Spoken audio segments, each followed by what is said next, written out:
persona, como científico. Para mí es un placer y es un honor estar hoy día con él en esta presentación. He conversado con el doctor Valdovinos 5 minutos antes de esta presentación y tuve tiempo para cambiarla porque hay cosas que yo he dicho y él dice que le parece que sí, le parece que no. Como me encanta eso. Probióticos en gastroenterología. Magistralmente, el doctor Valdovinos ha mostrado cosas impresionantes. Hemos estado muy estimulados con esa conferencia. Ha abierto en mi mente 1000 perspectivas. Mil gracias, profesor, por tan magnífica presentación. Ya ha mencionado cómo puede estar la microbiota involucrada en patologías tumorales del aparato gastrointestinal. Yo voy a mencionar aquí cómo los probióticos pueden servir o no en enfermedades cotidianas de gastroenterología. Los probióticos considerados clásicamente como organismos vivos, que al ser administrados en cantidades suficientes, ahora falta agregar durante un periodo de tiempo suficiente, pueden proveer salud hacia el huésped. Ese pedazo es el que está comprometido para que uno diga que son útiles o no. Y finalmente lo que van a hacer en el aparato, en el ser humano, es modular la microbiota que está alterada. Para esta presentación he elegido 5 entidades de la vida cotidiana en las cuales se ha pretendido, se ha presumido, se ha inferido, se ha estudiado que la microbiota puede ser útil. Síndrome de intestino irritable, aquí se llamará SII, enfermedad inflamatoria intestinal, infección por Clostridium difficile, Helicobacter pylori y la diarrea aguda. A estos temas yo aquí me voy a referir. El síndrome de intestino irritable clásicamente era considerado en el pasado, en la antigüedad, un trastorno funcional. Esa palabra es obsoleta en medicina ya. Funcional, los médicos entienden que es lo contrario a orgánico y es totalmente incorrecta esa interpretación. Funcional es que tiene la función alterada, no es lo contrario a orgánico. Y un aspecto pivotal, es una alteración de la interacción del eje intestino-cerebro, como hoy día se llama. Hace parte de los trastornos de una alteración de la interacción del eje intestino-cerebro. Pero por supuesto hay una alteración fundamental. La mayoría tienen sobrecrecimiento bacteriano del intestino delgado y recientemente se ha encontrado que un grupo de pacientes con SII tienen fenómenos de autoinmunidad. En la diarrea, SII y diarrea hoy día, los criterios de causalidad de Bradford-Hill han sido cumplidos en su gran mayoría. Entonces, esta es la interpretación clásica de esta entidad, alteración reciente del eje intestino-cerebro, una hipersensibilidad visceral. En estudios de corte transversal, más frecuentemente en ellos hay problemas psiquiátricos. Y esto ha confundido a los médicos. Están pensando que el problema psiquiátrico da la enfermedad. Es al contrario. Primero la enfermedad y en el curso de la vida la microbiota altera el comportamiento cerebral. Hay aumento de la permeabilidad, hay alteraciones genéticas, alteraciones epigenéticas, alteración de la motilidad, mala absorción de sales biliares.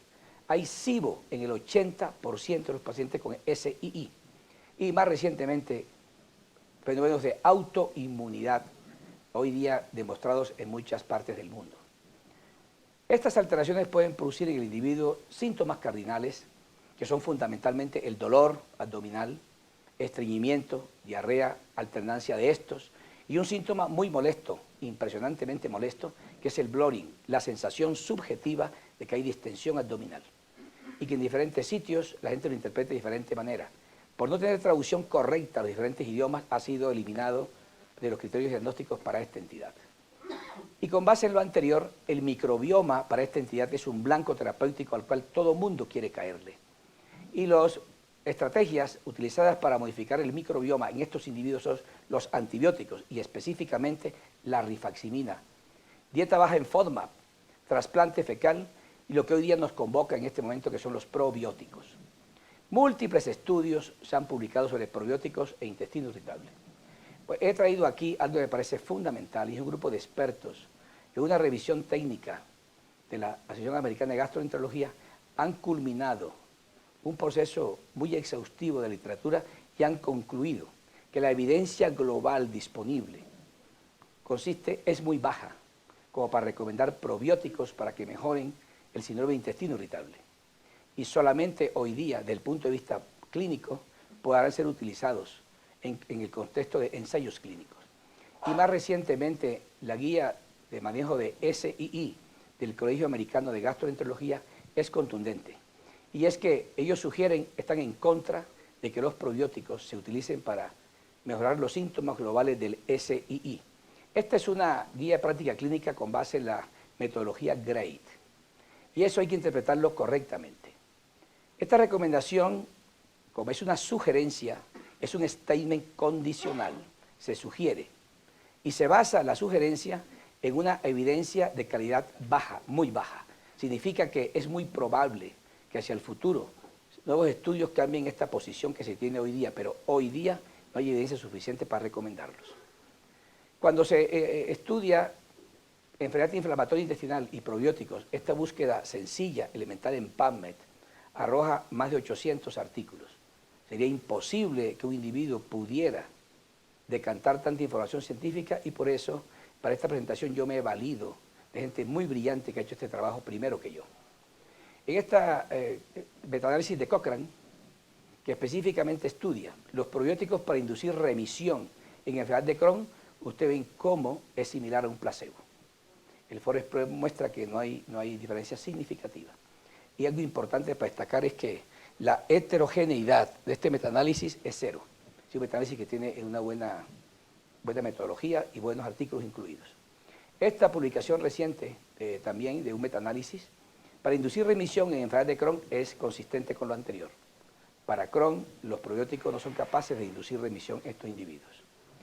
Y para que se mantenga la remisión en un paciente que tenga enfermedad de Crohn, los estudios publicados hasta hoy día que han evaluado este tema son estudios con poco poder, son muy pequeños. Entonces no hay evidencia con lo publicado para recomendar que los probióticos pueden mantener la remisión en la enfermedad de Crohn. Se requieren más estudios hacia el futuro para uno poder concluir. En este instante entonces no son recomendados para mantener la remisión y para inducirla. Este metaanálisis ha encontrado que para colitis ulcerativa, los probióticos como adyuvantes a las terapias básicas pueden mejorar la remisión de los individuos. Sin embargo, para las recaídas no es capaz de prevenir las recaídas. Lo que está a la derecha, que está en rojo, esos círculos rojos, es lo que arroja la máquina de que hay alto riesgo de sesgo en los estudios. Ustedes pueden ver que no tienen mucho sesgo los estudios. Así que es confiable este estudio. Y para prevenir recaídas en colitis ulcerativa, los probióticos no son capaces de hacerlo. Para mantener la remisión en colitis ulcerativa, que ya ha remitido los probióticos, ustedes pueden ver aquí que hay insuficiente evidencia para recomendarlos. Se requieren estudios más grandes y con mejor calidad. No obstante lo anterior, hay que decir que la enfermedad inflamatoria intestinal hoy día ha cambiado. El punto final, el objetivo, el target, el endpoint que se persigue en un paciente que está enfermo. Es decir, la primera parte y más elemental es que el paciente responda a los síntomas. Eso no es muy importante en enfermedad inflamatoria intestinal. Es clave, pero no es definitivo, porque además de responder a los síntomas del individuo que ya está sin diarrea, está sin dolor, hay otros parámetros que verifican que la cosa va bien. Uno, que se normalice la calprotectina fecal, con un marcador subrogado, sustituto de la endoscopia que verifique que está cicatrizada la mucosa. Sin embargo, también se requiere que en los niños, además de que mejore la sintomatología, el crecimiento no se altere. Pero el santo grial, o antecitos del santo grial, es que la endoscopia esté totalmente normal la mucosa. Hoy día esto se ha logrado con los medicamentos. Pero hacia el futuro, lo que se exige es que haya cicatrización transmural de lo que produce la enfermedad de Crohn. Y en la colitis ulcerativa, que histológicamente haya cicatrización histológica. Esto último es una ambición muy fuerte de la ciencia y todo el mundo está trabajando en eso. La FDA ha exigido hace 6 años que los estudios de tratamiento para IBD incluyan como un punto importante cómo cicatriza la mucosa. Con este panorama entonces estaremos de acuerdo todos de que si un paciente se mejora síntomas con probióticos, lo que uno persigue realmente en ese individuo es algo mucho más ambicioso. Es que cicatrice la mucosa endoscópicamente y cicatrice histológicamente. Pero no basta que se sienta bien. Uno puede sentirse bien y estar absolutamente enfermo. Con respecto a la pauchitis, que el profesor Balduino me ha inspirado para esta diapositiva, el BSL número 3, que es una mezcla de probióticos, ha sido estudiado en dos trabajos clásicos impresionantes que han inspirado al mundo. Este estudio determinó si usados profilácticamente esta mezcla de probióticos en 40 pacientes asignados de manera aleatoria a placebo al BSL número 3, se encontró lo siguiente: pouchitis aguda, 2 pacientes del grupo de BSL número 3, que es el 10% de la muestra, y el grupo placebo 40%, son 8 pacientes. Esto es significativo matemáticamente hablando. Un reservorio ileoanal o un push normal después de un año es supremamente superior en BSL número 3 versus placebo. Este estudio ha inspirado a muchos científicos del futuro a seguir usándolo. Y este otro estudio que específicamente quiere determinar qué pasa con la recaída cuando se hace una colectomía total y una bolsa ileoanal, se ve que en placebo la recaída es 100%. El BSL número 3 recae el 15%. Ustedes pueden ver que al final de la cosa, revisión completa, no se ve ningún paciente con placebo versus 17 de 20 con BSL número 3. Estos estudios son muy alentadores. Mucha gente hoy día los utiliza. Cuando hace una pouch ileoanal, el BSL número 3 es muy costoso, aquí no lo hay. No sé cuánto costará en México, pero es muy costoso. Pero este doctor nos ha ahorrado el tiempo a nosotros. Este doctor, estoy muy contento con este grupo porque me evitó muchas horas de estudio y dice que E. coli Nisle 1917 es efectivo en inducir y mantener remisión en colitis ulcerativa, pero la evidencia disponible es muy pequeña. Solamente hay cositas. Y el mismo trabajo de estos científicos de la AGA, que han estudiado las publicaciones más importantes con un método muy riguroso, y es que en adultos y niños que tengan colitis ulcerativa, el uso de probióticos es solamente en el contexto de ensayos clínicos. Y en adultos y niños con pouchitis, no obstante este par de trabajos maravillosos, con pouchitis, lo que ha sucedido después de estos trabajos fundamentales es que la evidencia no es muy buena. Entonces, la sugerencia es condicional.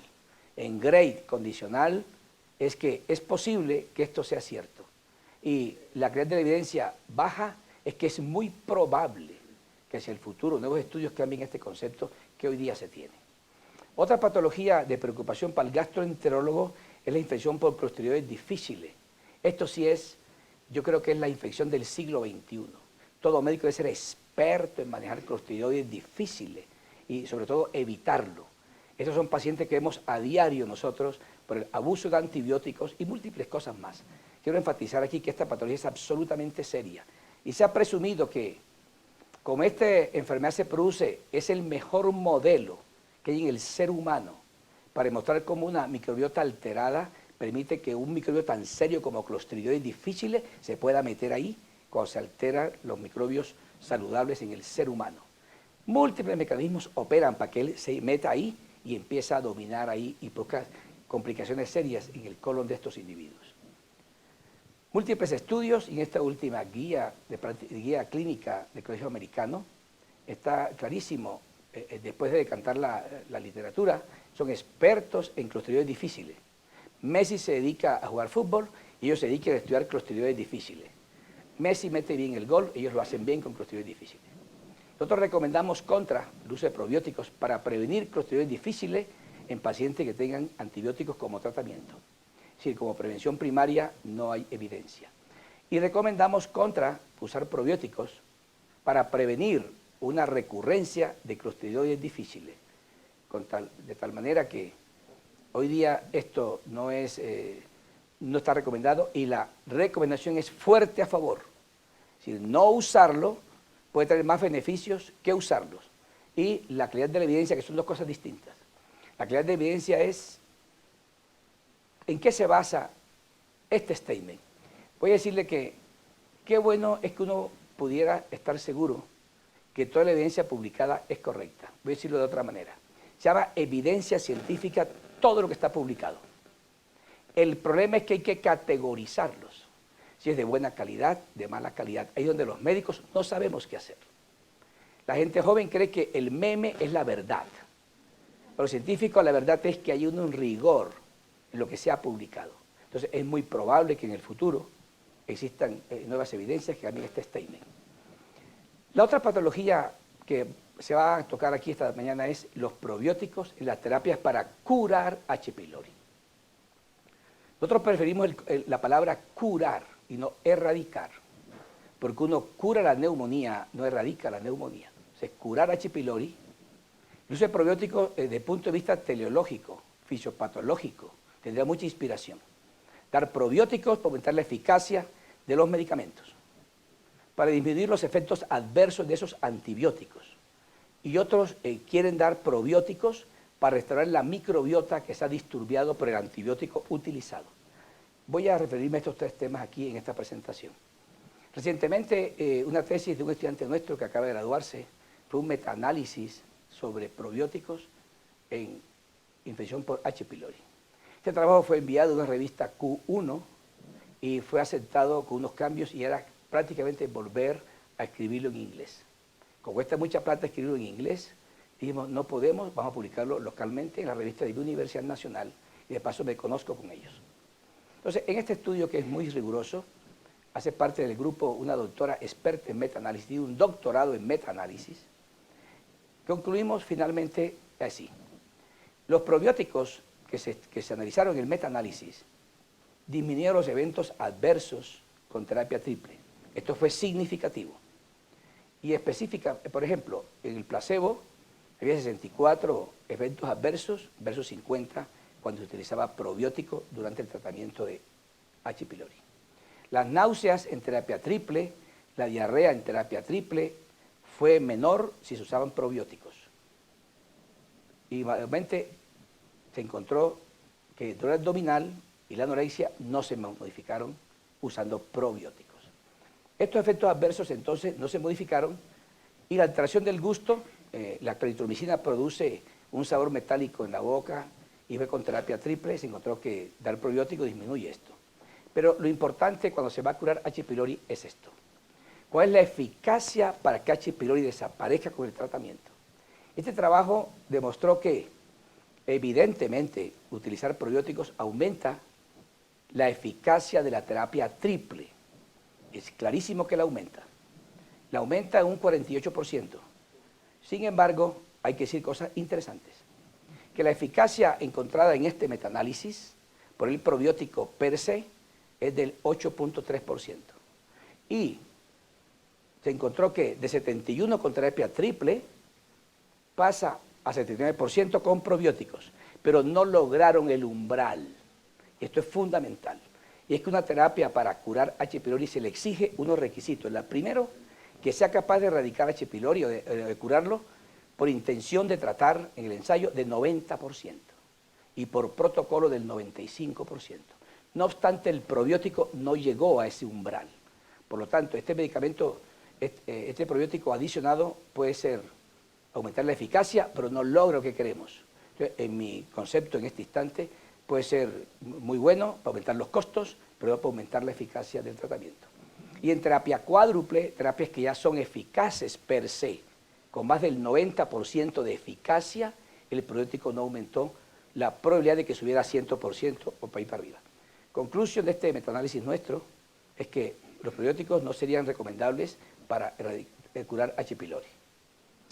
Ninguna guía publicada hasta hoy día a nivel mundial recomienda probióticos como parte del estudio, como parte del tratamiento de H. pylori. Otro aspecto importante es que dando probióticos uno pudiera restaurar la mucosa que se altera, la microbiota que se altera con el antibiótico. Este estudio me parece maravilloso, es pivotal, ha sido repetido y brevemente voy a contarles que en el paciente que está con H. pylori, ahí tiene el mapa de su microbiota. Una vez que se erradica H. pylori y se verifica que se erradicó, ese es el mapa de la microbiota. Y cuando se compara ese mapa con la gente que nunca ha sido infectada por H. pylori, son similares. Primer comentario que voy a hacer aquí.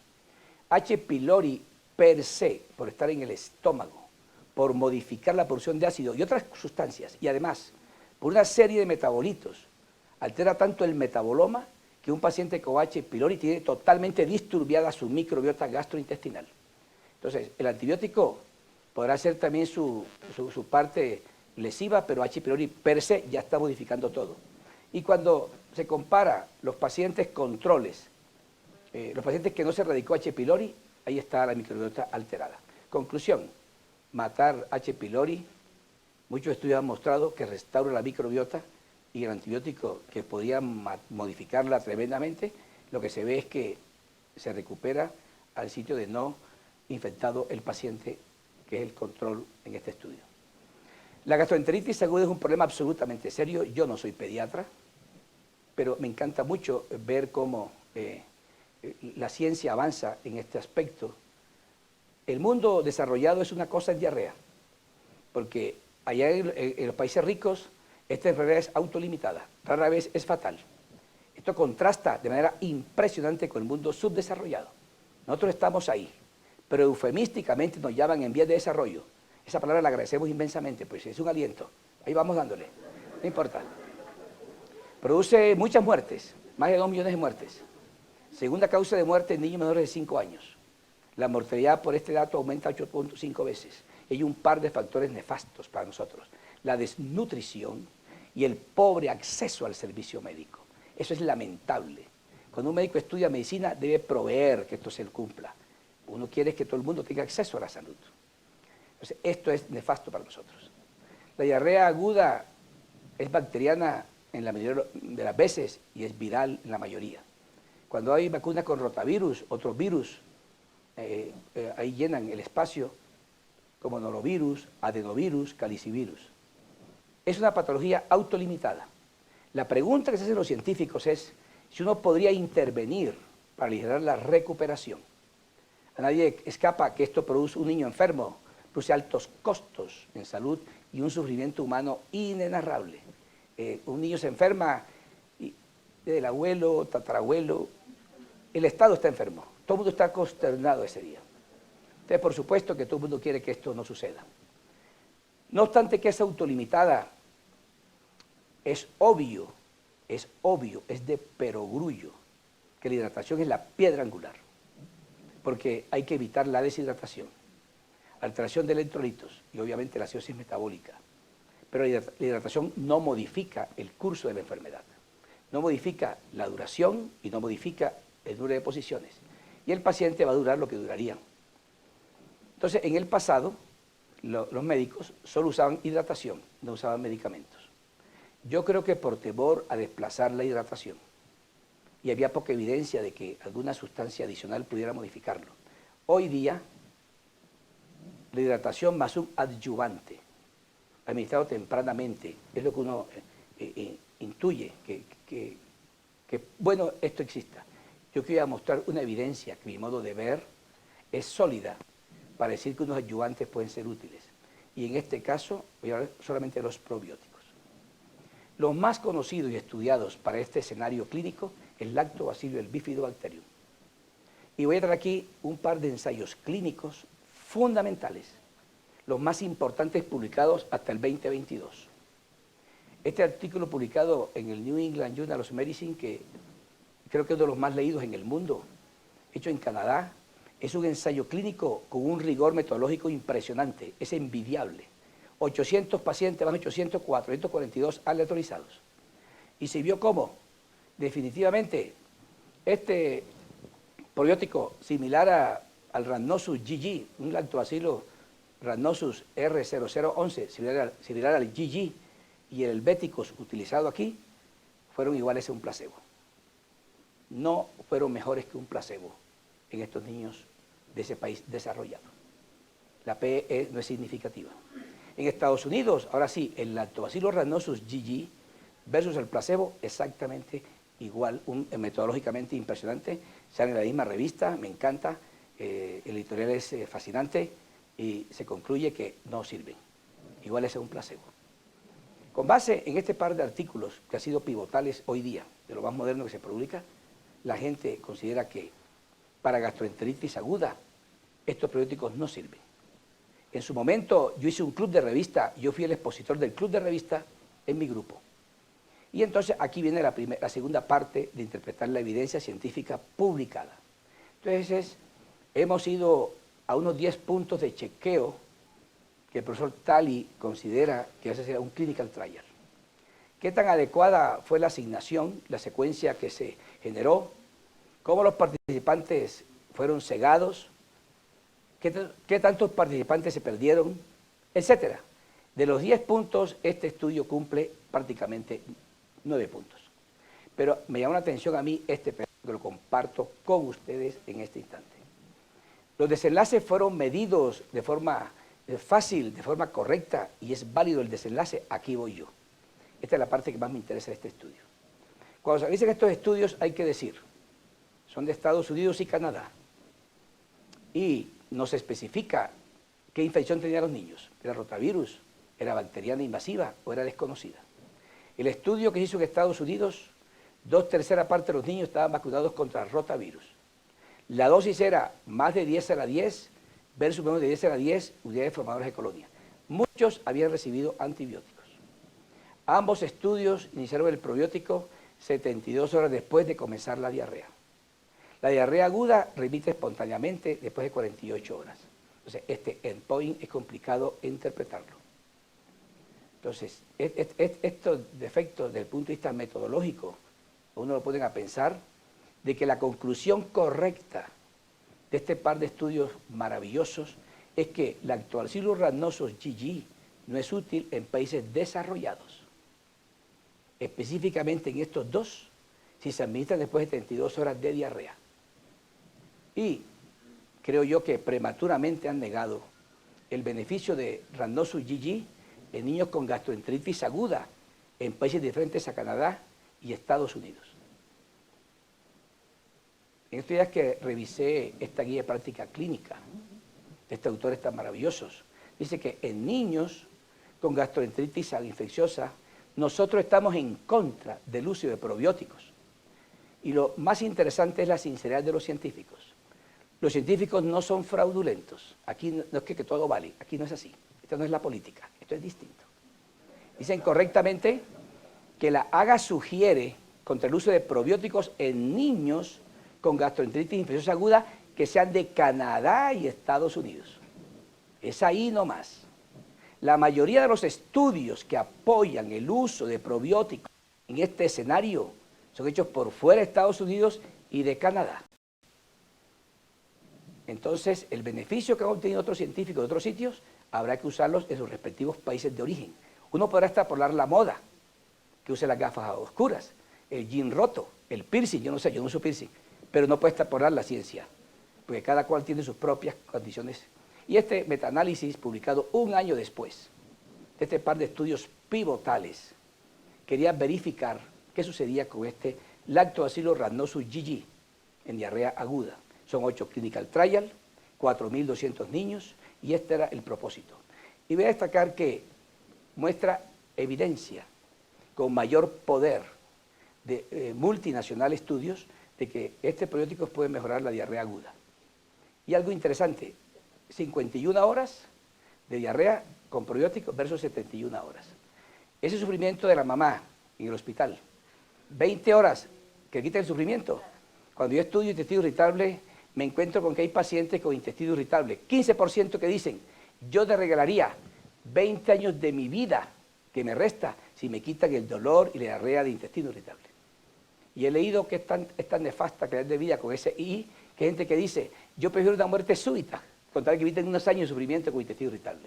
Una madre con un niño en el hospital que quiten 20 horas de sufrimiento, ustedes sacarán la cuenta. Y entonces, ahí fue metido un estudio de los pivotales que no mostró evidencia. Este otro estudio, duración de la diarrea, Europa versus otros sitios, se ve que en Europa, los estudios publicados en Europa, benefician este probiótico. Y está metido el estudio de Estados Unidos. Y se ve globalmente en el metaanálisis, que ha combinado todo el mundo, que es preferible este coso. Duración de la hospitalización. Brevemente, disminuye 29 horas los niños hospitalizados, más de un día. Entonces, esta sistemática review, esta es la conclusión, que en niños con diarrea aguda, el Lactobacillus GG disminuye 20 horas la duración de la diarrea, disminuye la hospitalización 29 horas. Hay mayor beneficio con más de 10^9 unidades formadoras de colonia que menos de 10^9. Es mejor en Europa versus otros sitios. Este metaanálisis creo yo que respalda muchas guías que aún dicen que los probióticos hay que usarlos en este escenario. Este otro metaanálisis realmente repite lo anterior, pero es para decir que es consistente, con estudios por fuera de Canadá y Estados Unidos, de que sirve, en Asia sirve, en Europa sirve, en otros continentes sirve, número de posiciones y consistencia de las heces, también este endpoint lo mejora, la probabilidad de que no sea más de 3 días, la probabilidad de que no sea más de 4 días, también se demuestra en este metaanálisis con estos probióticos. La diarrea asociada con antibióticos, que había insistido el profesor Valdovinos hoy, estamos de acuerdo. Se ha encontrado que para evitar diarrea en adultos, evita diarrea en un 37%, dando concomitantemente con antibióticos. Este Bifidobacterium animalis, BB12, tiene múltiples investigaciones, múltiples investigaciones, pero voy a destacar aquí algo muy interesante que a mí me llamó la atención en su momento. Y es que este Bifidobacterium animalis ha demostrado en personas adultas que puede mejorar la capacidad fagocítica del polimorfo nuclear. Y también me encanta mucho que la inmunidad celular, la capacidad tumoricida, el sistema inmunológico se mejora en estos individuos. Y este estudio hecho en Uganda demostró algo interesante, que qué bueno sería que en nuestros países pudiéramos hacerlo nosotros. La desnutrición tiene secuelas graves. Yo tengo amigos que con sorna les digo, bueno, tú te escapaste a las secuelas de la desnutrición, porque cuando la gente está desnutrida en la infancia, en la vida adulta, cuando se recupera la comida, siguen siendo bobos de acá arriba, pero no todos. Yo digo, por ejemplo, lamentablemente, mucha gente que se está nutriendo en la infancia, yo fui desnutrido en la infancia. Yo tuve una carencia de alimentos y dice, pero usted es la excepción. Yo no, hay mucha gente como yo igual, que hemos aguantado hambre, pero hemos llegado a comer en el futuro. Este estudio demostró que la disbiosis que se presenta en los desnutridos y hay diarrea aguda puede mantener la disbiosis hacia el futuro. Por eso, esto creo yo que los niños de nuestros continentes que están desnutridos y con diarrea, además de mejorar la diarrea en ese instante, qué bueno sería proveerles para que no tengan desventajas en el futuro. Y este estudio demostró que cuando se compara dar probióticos más una alimentación correcta, la rehabilitación nutricional versus rehabilitación nutricional, hacia el futuro, en la etapa adulta, hay menos diarrea en ellos y otras alteraciones inmunológicas son menores. Esto quiere decir entonces que hay que propender, que además de mejorar agudamente el cuadro clínico, uno pudiera hacia el futuro restaurar la microbiota. Hay más de 300 publicaciones y más de 170 estudios donde estos par de probióticos son combinados en pacientes enfermos. Yo puedo decir entonces que el Lactobacillus GG es el más estudiado en EDA, en diarreica aguda, en el mundo. El BB12 es más estudiado para fortalecer el sistema inmune y muchos laboratorios los han combinado, buscando un sinergismo con el propósito de desplazar los patógenos. Y efectos recientemente identificados del GG es este, quiero compartirlo con ustedes. Se ha encontrado que en ratones la ingestión oral de Lactobacillus GG induce unas grandes cantidades de leptina. La leptina produce una alteración de la señalización intracelular que se reduce en mayor proliferación del epitelio colónico. Y cuando se analiza eso en conjunto, esto es lo que sucede. Que esto puede ser un nuevo beneficio de este lactobacilo en el crecimiento y homeostasis del epitelio colónico. Esta combinación, entonces, que existe en muchos países de América Latina, con unas posologías ya definidas por el fabricante, se ha encontrado que para muchas personas que la presentación en cápsulas puede ser un problema porque las madres quisieran que fuera en sachet. Yo he encuestado pacientes míos, adultos que tienen niños, y me dicen que qué bueno el remedio, pero viene en bolsitas. ¿Por qué viene en cápsulas? ¿Por qué no en bolsitas? Yo digo, tú no lo vas a creer, pero siempre pasa lo que tiene que pasar. No lo vas a creer. Ese sachet, yo para esta presentación he estudiado este tema. He encontrado que tiene inconvenientes el sachet. Tiene una gran cantidad de materia prima. Tiene 1.3 gramos, 1 a 3 gramos, perdón, versus 125 miligramos. Y he estado estudiando qué pasa con los excipientes. Y me he sorprendido de que estas cosas que son excipientes, no soy pediatra, pero yo lo he leído solamente, aquí hay pediatras expertos, ahora quisiera escucharlos en la discusión, esto puede dar alergias en el futuro. Toda esta cantidad de excipientes comunes para los medicamentos, para mejorar el sabor, la estabilidad, etcétera, pueden hacia el futuro traer inconvenientes. Y cuando a una madre se le dice esto puede suceder en su niño, usted prefiere un sachet o una cápsula. Creo que ninguna madre diría, yo prefiero el sacrificio de romper la capsulita y dársela al niño. Entonces, estos ingredientes inactivos, entre comillas, realmente son activos para muchos individuos en el futuro. Los mensajes para su casa que quiero en el día de hoy son estos. Hasta ahora, en mi opinión, con base en lo que he estudiado, no hay evidencia del beneficio de probióticos en SII, en enfermedad inflamatoria intestinal, en critoides difíciles ni en Helicobacter pylori. En diarrea aguda, la hidratación es la piedra angular, pero el LGG administrado en las primeras 24 o 48 horas puede acortar la duración de la diarrea, disminuir la hospitalización y puede evitar la diarrea por antibióticos. Esta combinación, los estudios hasta ahora han demostrado que esta combinación es segura y es eficaz. Pero quiero recomendarles, esto se ve más bonito así como está escrito, que los probióticos en el aparato digestivo, en realidad lo que traducen es que no todo lo que brilla es oro. Gracias, muy amables por su atención.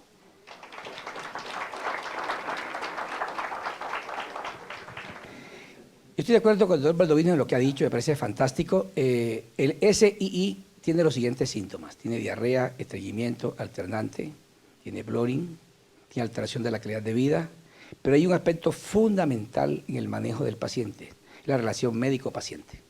Si yo soy un placebo, bien vestido así, explicando al paciente, después que yo le formule, así sea una manilla, él se va a mejorar.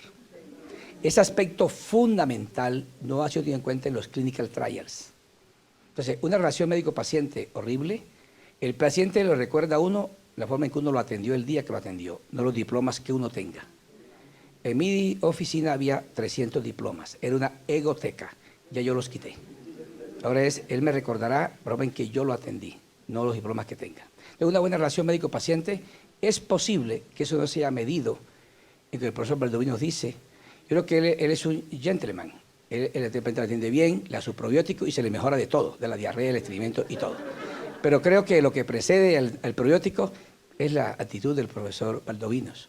Y estoy de acuerdo en todo lo que él ha dicho, entonces yo puedo decir aquí que cada cual en su consultorio, en sus pacientes, tiene su propia experiencia y eso es inamovible. Eso es lo mejor que se puede hacer. ¿Estamos de acuerdo, profesor Valdovinos?